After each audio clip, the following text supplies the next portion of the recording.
Bonjour à tous. Alors non, aujourd'hui je ne vous parlerai pas de yoga, mais d'hygiène corporelle.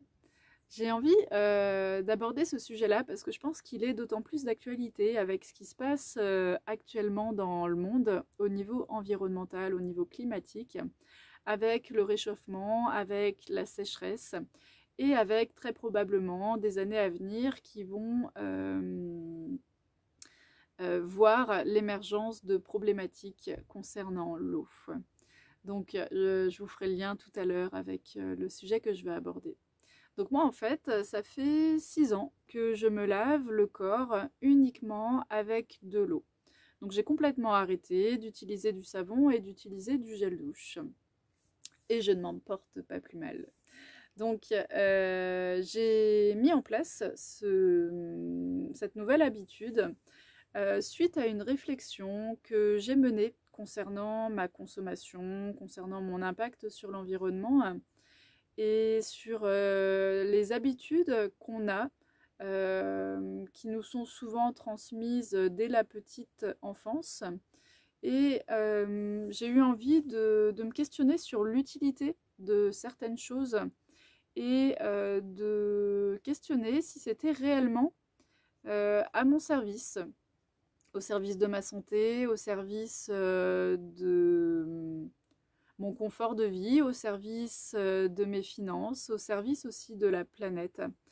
Et quand j'ai questionné l'utilisation du gel douche, en fait, tout m'a amené à complètement arrêter son utilisation. Je vais vous expliquer pourquoi.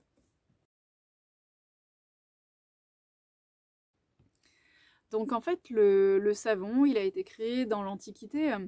À la base, il n'était pas utilisé pour se laver le corps, mais pour laver le linge. Et puis, il était utilisé ensuite vraiment dans spécifiquement au niveau pharmacologique. Et c'est resté comme ça à peu près jusqu'au 19e siècle, où c'est resté quelque chose de finalement assez rare d'utilisation. Et puis, devinez quoi, au 20e siècle, il y a eu les publicitaires qui sont arrivés dans le game et qui se sont emparés du produit pour en faire un produit absolument indispensable qu'on doit tous avoir dans notre salle de bain et qu'on doit utiliser en plus tous les jours. Et c'est devenu comme ça une habitude que finalement on questionne généralement peu. Bon, faut savoir en fait que notre corps, il est bien fait. Il a une intelligence, une homéostasie et des capacités d'équilibre absolument naturelles. Donc, finalement, on a besoin de très peu de choses d'un point de vue industriel pour notre équilibre quotidien. Donc la peau, elle a ce qu'on appelle un film hydrolipidique, donc quelque chose qui nous protège, qui fait interface avec l'extérieur et qui protège des agressions, du vent, des bactéries. Il y a un microbiote aussi qui permet de maintenir un équilibre bactériologique. Et en fait, ça se régule tout seul. Donc normalement, notre peau n'a pas besoin de produits hydratants, n'a pas besoin de gommage, de peeling. Ça se fait de manière absolument naturelle. Ce qui se passe, c'est que quand on utilise du savon, on va agresser ce système d'homéostasie. Et donc, notre peau va devenir beaucoup plus sensible, beaucoup plus perméable aux agressions extérieures. Et les bactéries vont se développer aussi plus facilement. Donc, on est plus sujet aux odeurs quand on utilise des savons qui agressent la peau que quand on se lave à l'eau.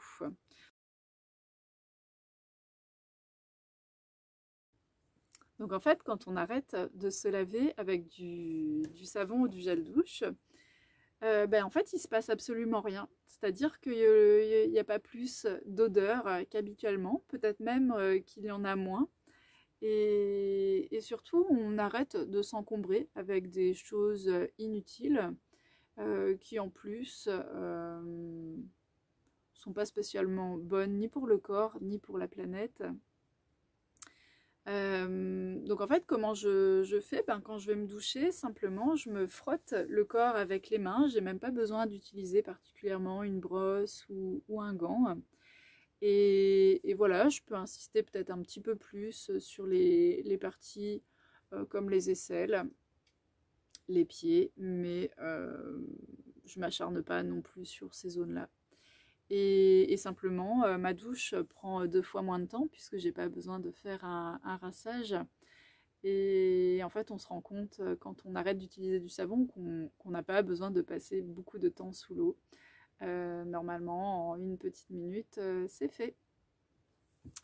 Et simplement, après, je m'essuie bien. Donc, il y a pas mal de personnes qui se posent la question, oui, mais comment ça se passe si j'ai fait du sport, que j'ai beaucoup transpiré, que je suis très sale. En fait, il faut savoir que la sueur, que la poussière sont hydrosolubles. Donc en fait, ça part simplement avec l'eau.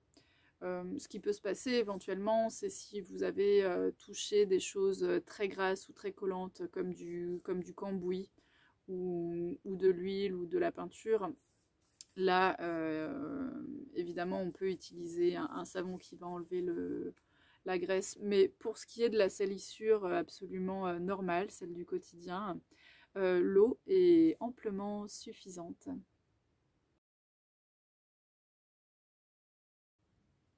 Il y a souvent un questionnement qui apparaît quand on parle d'hygiène. C'est au niveau de l'hygiène intime, des parties génitales. Faut savoir que en fait, la flore vaginale est auto-nettoyante. Donc en fait, elle a besoin de rien.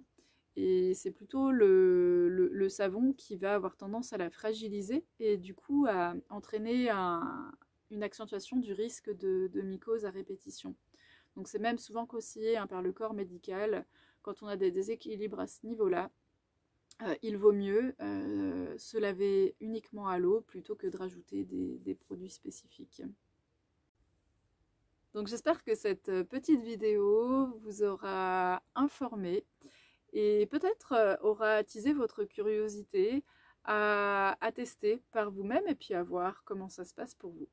Si vous avez des questions ou des réactions ou des choses à partager, n'hésitez pas à laisser un petit mot dans les commentaires. Merci. Ciao, ciao.